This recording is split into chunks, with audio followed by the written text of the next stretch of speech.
Today we're in a very windy Wolverstone, which is on the east coast near Ipswich, and we're seeing this beautiful 2005 Princess 45. It's windy out here, it's quite warm, but let's get on board. So come on board, Dan. This is the cockpit, which has had the teak freshly cleaned. It looks lovely, don't you think? Yep. Seats are in this kind of sand material, which looks nice. And we've got the passerelle, which is only good for lifting your dinghy in the UK because you've got proper finger berths, unlike the Med. But if you come inside, and this is where the magic really begins. This boat has recently been recarpeted. My socks are really boring today, aren't they? Look, they're just green with blue dots. Sorry, everyone. That's as boring as I get. That's like a black sock. So in here, we've got lots of salubrious seating.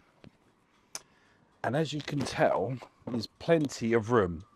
And this, I think they call cherry gloss, which in 2005 was all the rage. But actually, I think it still looks good. And they put it everywhere. Look, they even put it on the back of these seats, Dan. I mean, I don't know why you'd put that on the back of the seats, do you? But it does look quite nice, doesn't it? We've got another seating area here. And then, if I just move Dan's latte, is that yours, sweetheart? Is that for your levels as well?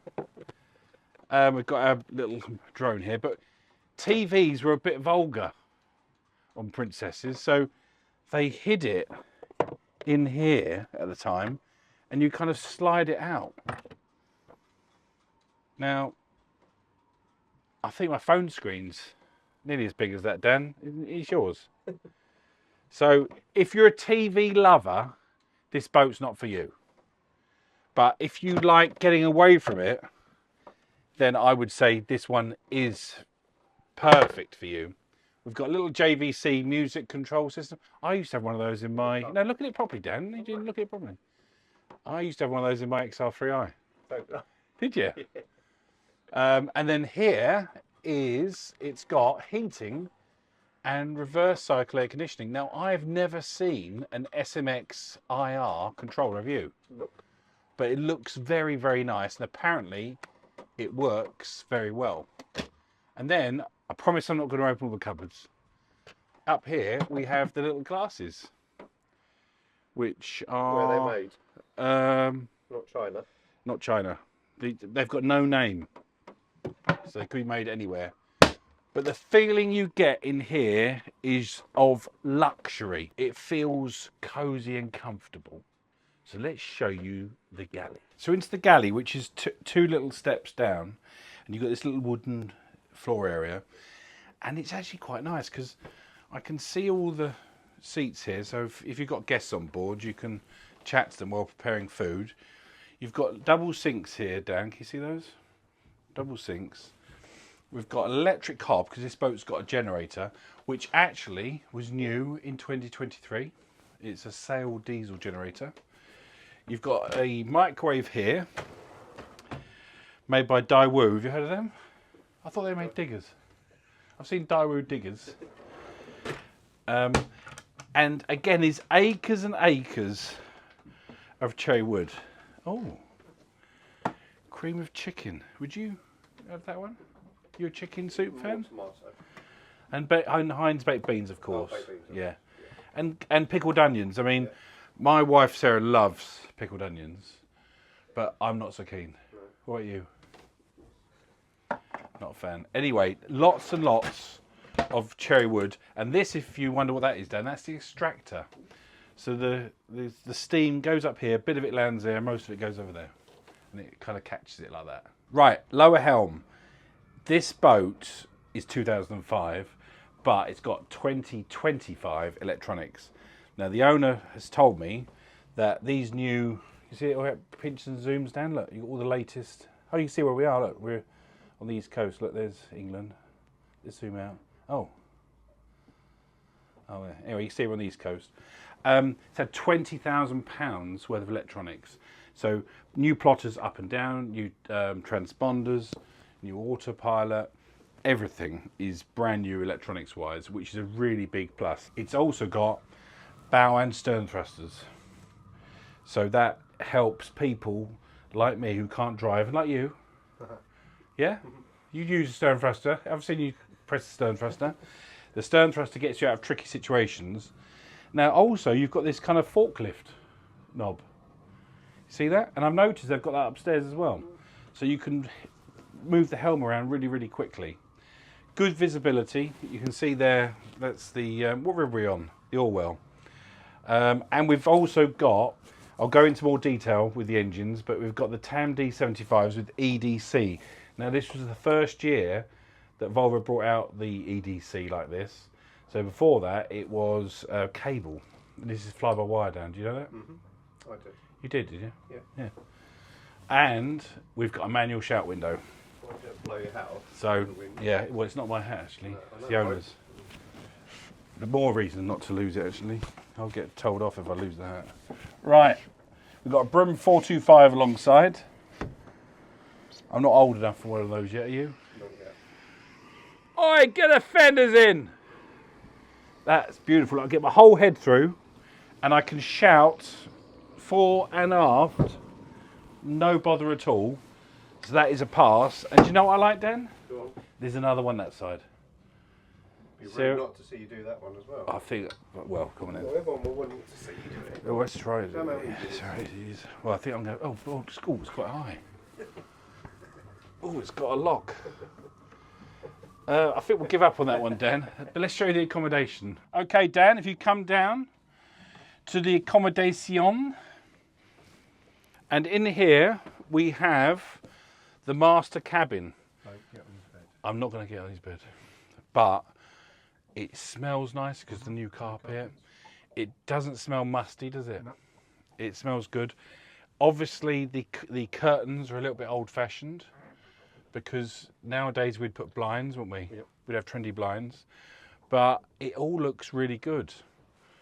And you've got little cubby holes. You've got storage up here for all the bits and pieces. A little round skylight. All the headlinings are in good shape. Toilet, yeah, it's got a Jack and Jill door into the heads. Yeah, let's try it out. Yeah, I'm going to get in there. Yeah, floss test. Easily passes the floss test. There's no problem. The bathroom smells nice too. Lots of... Oh, I use Gaviscon. This is my favourite suite. Don't know why, but whenever I have Gaviscon, everything seems to taste much better. The heads is nice. I like the mirror. The floor's beautiful. It's all good. Right, so this is a 3-cabin boat. So we've got, and 2 heads. So there's 1 head that I've just showed you. This is the day heads, which Dan will show you in a second. And to port, I have got a lovely bunk bedroom, which is quite nice and cosy. And this competes against the Phantom 46, which had 3 cabins, much the same. And in here you've got a twin, which again is actually quite a nice size. And a wardrobe, which is access there. And there's a Jack and Jill into there. And then Dan will show you the bathroom, which is much the same as the other one. So 2 heads, 3 cabins. So if you've got 3 or 4 kids, Perfect. you're perfect. It does the job. And it's lovely. It feels really comfy. Okay, we're up on the Flybridge.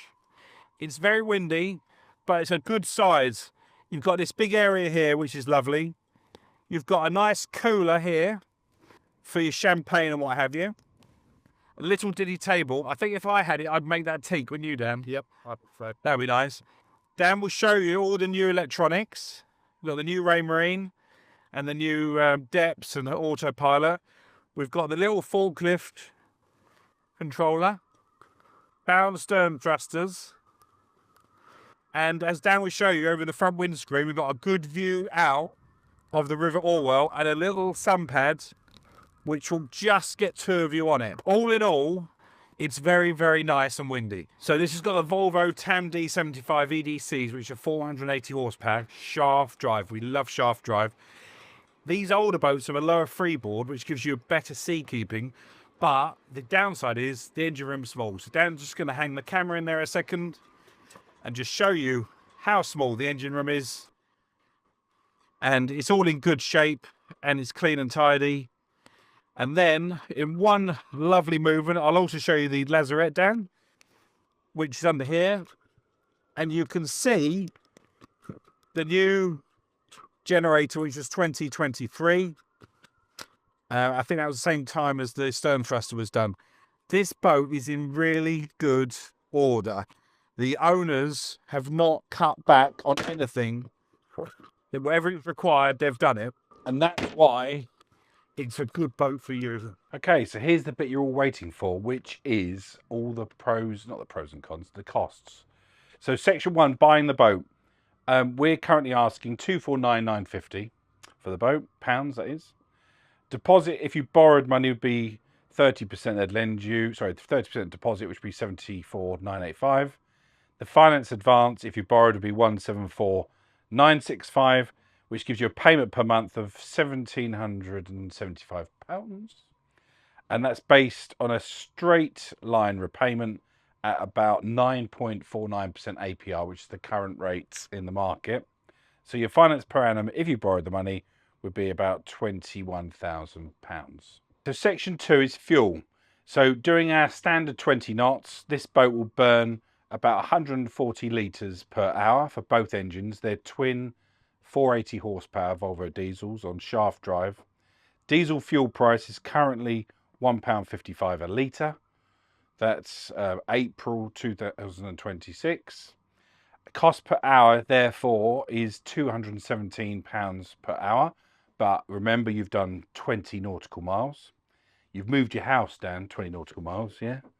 Average use in Europe is about 50 hours, which gives you adjusted cost of about £10,850 per year. Section 3 is fixed cost. So a berth on the south coast of the UK for this 45-foot boat would be about £13,000. Now, we just asked the owner, who keeps it on the east coast, just to give you a comparison, and that was about £7,500. So it gives you an idea. Servicing, about £4,000 per year, twin diesels and the generator. Maintenance, anti-foul anodes, polishing, etc., about £4,000. Insurance, about £2,000. Although, again, we spoke to the owner and he said he's about £1,100. So he must have not had many accidents, Dan. He must have been a good driver. So that gives you £23,000 fixed cost, which is very reasonable. Section 4, variable costs. So depreciation, we don't think it's going to lose a lot. Obviously, it depends the final price you pay. But if you counter or put into your maths about £10,000 for the next 12 months, you won't be a million miles out. You might do better than that, but about 10 grand. Fuel, where we've done that, it's about 10.5. Finance, if you borrow the money with the capital repayment, is about 21. So that gives you total variable cost of 41,795. Now the important one, JB's measure of pleasure. So accommodation, where it's 3 cabins, lovely Flybridge, lovely cockpit, nice saloon, 8 out of 10. Style, we'll show you some pictures that Dan took with the drone a minute ago. It's a very pretty boat. Obviously, it's a little bit dated now, but it's a good price. So 8 out of 10 for style. Fun, well, it's not a speedboat, but it's still quite a bit of fun. So 7 out of 10. Running costs, I didn't think they were too bad. It'll be really comfortable at sea as well. It'll really punch through the waves. So running costs, 8 out of 10. Quality, well, it's a Princess. You know, a Princess have been building quality solid boats for a long time. So 9 out of 10, which gives a total of 40 out of 50, which is 80%, which is very, very good. Right, we all done now?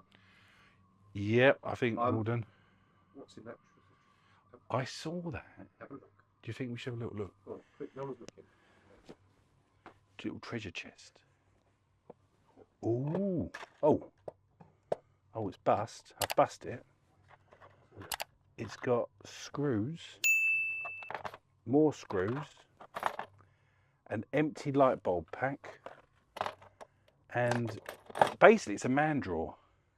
Basically it's a man drawer. That's why this boat's in such good order, because he's got everything covered. That little treasure chest is where he keeps all his knickknacks.